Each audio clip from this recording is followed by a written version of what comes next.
morning, everyone. Welcome back to the Handmade Homestead and Garden. I am Angela Allen, and if you're new here, I am so glad you're here. If you're not new here, welcome back. I always appreciate your support and your suggestions and your being present while I go through my everyday urban homesteading life. So I want to talk about homesteader or homemaker or stay-at-home mom guilt. And by guilt, I mean abundance guilt. You know, it is coming up on the end of October, and I'm still doing a lot of production and preservation from the garden. And sometimes I get tired of doing the same tasks over and over again. But the truth of the matter is, those tasks are necessary because I've been blessed with abundance of a certain kind of produce or something of that nature. And that's my job today. It's to deal with the drag of once again dealing with,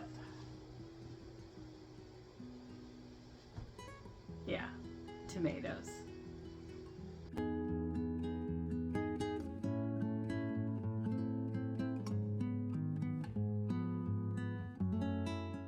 Now, don't get me wrong, I am very grateful for the tomatoes all over my kitchen counter.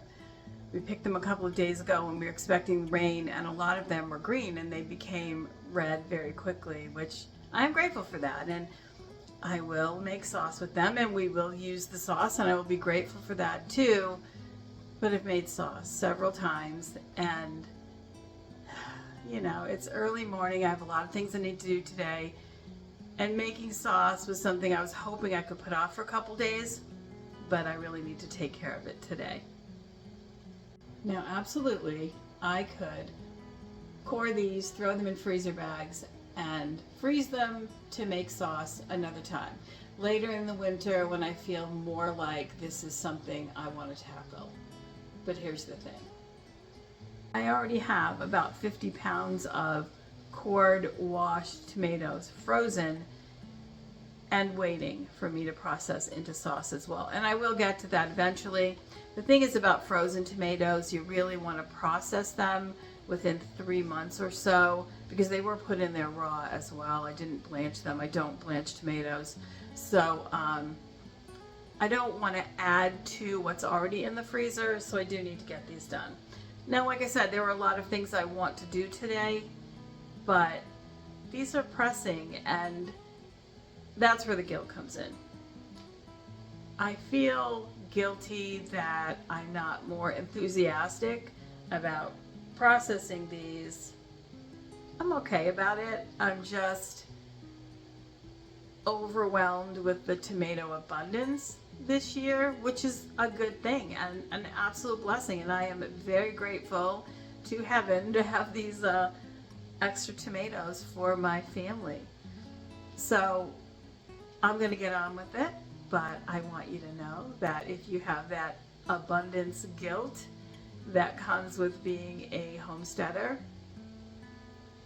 I see you and I get it. I get it. I've also done, by the way, dehydrated tomatoes, tomato jam. I've done tomato canned, lots of different canned things like canned cherry tomatoes. I've done roasted cherry tomatoes that are in my freezer to use as in pasta as well. I've done caponata. I've done like barbecue sauce, those kinds of things too. So I've been thick in the tomatoes, and you know, I got up and I looked at this morning and I was like, ugh. But that's okay, because I'll get it done. Let me know down below, what do you feel guilty about? Do you have abundance guilt or feel that abundance burden this time of year because you've been going at it and preserving since, you know, July? Or, you know, do you have that about homemaking tasks or other tasks? I don't have small children at home anymore. My children are full-on adults in their 30s. So I don't have that kind of motherhood guilt that you get when you're busy and tired and out of patience. I don't have that. now, but I certainly had those experiences when they were younger. We homeschooled all the way up to until they went to college. My kids were homeschooled their whole school career, and we were unschoolers too, and they both did well when it came to school and finding their way in life. So yeah, let me know down below what you think, what your thoughts are. I'd love to hear it. On to the tomatoes. I gotta put some music on and get moving. So I'm just gonna start off by getting my blender out so that I can puree these tomatoes, seeds and skins and all. But of course I have to first get them all washed, sorted, and trimmed up. I will core the really big ones just to get any big chunks of white core out of the center, but I don't core them if I don't have to. And anything that's too soft, anything that's split or blemished, I just get rid of them if I can't trim the blemish away. I'm not going to use any tomatoes that are past their prime. There's still going to be a number of them left on the counter here, but that's fine. I will do a batch of fresh salsa or salsa for the freezer, or another batch of tomato jam before the season's over. We love tomato jam on top of meatloaf, or I can use tomato jam in place of chili sauce in recipes. That's also a really great use. I do make sure I keep the counter under the tomatoes really clean. I do clean it off with vinegar, but just because I don't like having fruit flies in the house, as long as I keep the tomatoes used up quickly so I don't have any spoiled ones, and I keep the counters cleaned off, that's not a problem for me. But as you can see, I am going to have plenty of tomatoes still left ripening up. And again, I do have a ton of cherry tomatoes outside, and we have a really nice warm week coming up this week. Probably our last warm week of the season, but that will give us a lot more tomatoes.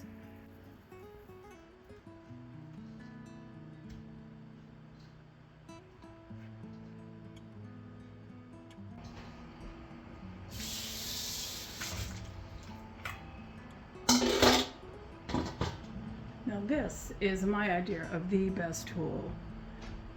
It's an apple corer, but I use it to core tomatoes, and it's also really sharp and jagged at the end, like a serrated knife. I don't know if you can see that in my poor lighting, but this works really well to take out bad spots.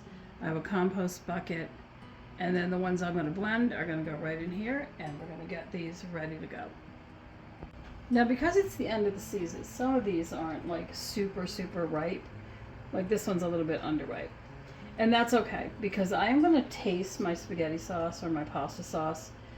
If by some chance it's a little sour or a little lacking in richness and flavor, because some of the tomatoes are a little bit unripe, I am just going to add a little bit of honey to that. Just a couple of teaspoons or tablespoons. Depends on how much it needs. Because at the end of the season, you don't always get to pick the ripest tomatoes, and you don't always get to wait until they're ripe enough to use them.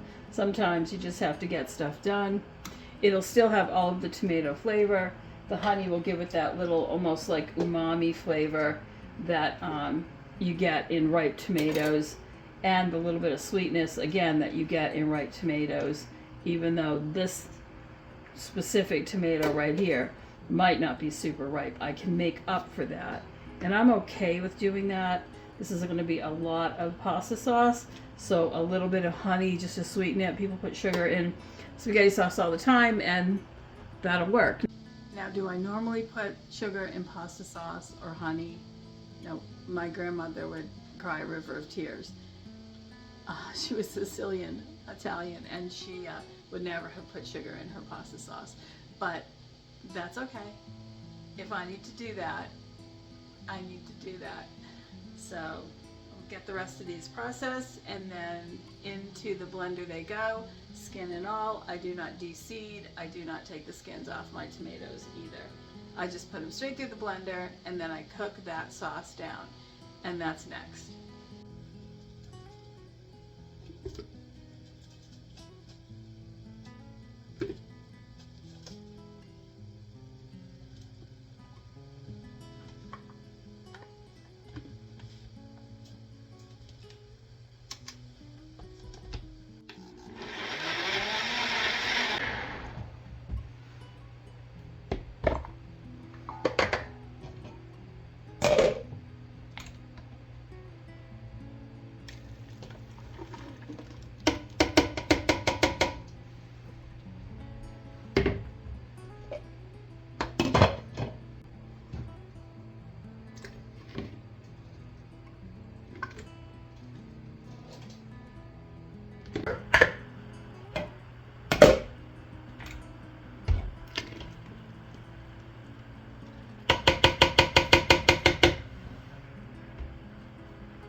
Now, people often say to me that they always take the seeds out and they always remove the skins on tomatoes, especially when making tomato sauce or tomato juice, because they feel that that makes their sauce very bitter. Now, everybody's taste buds are different, but I have never found that to be true. I never find that it tastes bitter. But I don't know if it would bother me if it did. My family certainly has never noticed it or never said anything about it either. The other thing that people say is that most of the lectins that makes it hard to digest for your system, that is something that it keeps you from absorbing the nutrients, and it's not healthy for you, and that's a reason why people remove the seeds and the skin. But I don't really believe that that's an issue. Lectin is a protein that the plant produces to protect itself from pests and diseases. And the lectin is far more present in the juice of the tomato than it is in the seeds or the skin.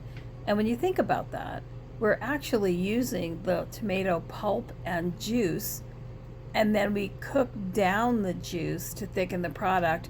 When you cook down the juice, you really are just concentrating the juice. So removing the seeds and removing the skin really doesn't do anything for you as far as the lectins go.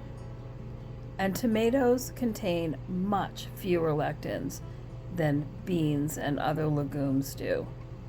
The thing is, when you cook tomatoes, that lectin, most of it is destroyed, so it's really not a problem either. So if you feel better going through those steps of blanching your tomatoes, peeling them, de-seeding them, all of that, then absolutely go right ahead. Just because I'm not doing that doesn't mean I think there's anything wrong with people doing it. But for me personally, I want the fiber, I want the extra nutrients that I get from the skin and from the seeds as well in my tomatoes. I never notice a bitter taste, and it's fine. We have no trouble digesting it. And if you see me using the seeds and skins, certainly you don't have to, but it's okay if you do. And try it. If it doesn't bother you, it doesn't bother you. If you like the flavor, you like the flavor. And it saves a lot of time and a lot of work. I really just have to wash, prep. I don't even core all of the tomatoes. If it's something like a Roma tomato or paste tomatoes, I don't core those at all. I only core tomatoes that have bigger cores, just to remove some of that non-tomato. You know, it's basically the stem on the inside, and I don't want that in there. The other thing is, green tomatoes do have solanine in them, so you don't want to put a lot of green tomatoes in your tomato sauce necessarily, but green tomatoes are safe to eat. People eat fried green tomatoes all the time. I eat green tomato pickles. I make them for this family. We eat them all the time. People have all along. So green tomatoes are safe to eat, but just be aware of that too. Anyway, it's very common to eat green tomatoes. So, all right, I'm going to finish this up. I can't put this sauce in my big Dutch oven yet because I am baking sourdough bread, so I need about a half hour more before I can put this all on the stove, but I'm going to get it processed. In the meantime, my extra Instapot liner and lid are the perfect storage vessel for it. If I needed to stop at any time I could just put this right in my refrigerator too. So let's get that bread done and get this on the stove. And I'm not going to take you through the whole canning process for tomatoes because I've done that a bunch of times. I'm just bringing you along through some of my day.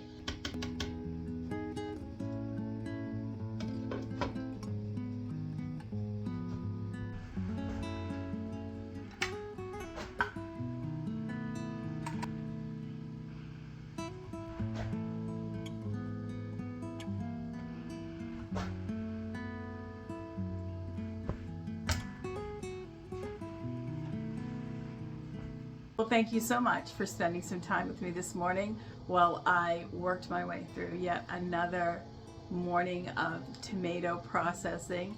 I appreciate your company. I appreciate your support, and your comments are always, always a lot of fun. I do appreciate that you're here. I know there are plenty of places you could be and plenty of things you need to do too. So again, thank you so much. And until next time, take care.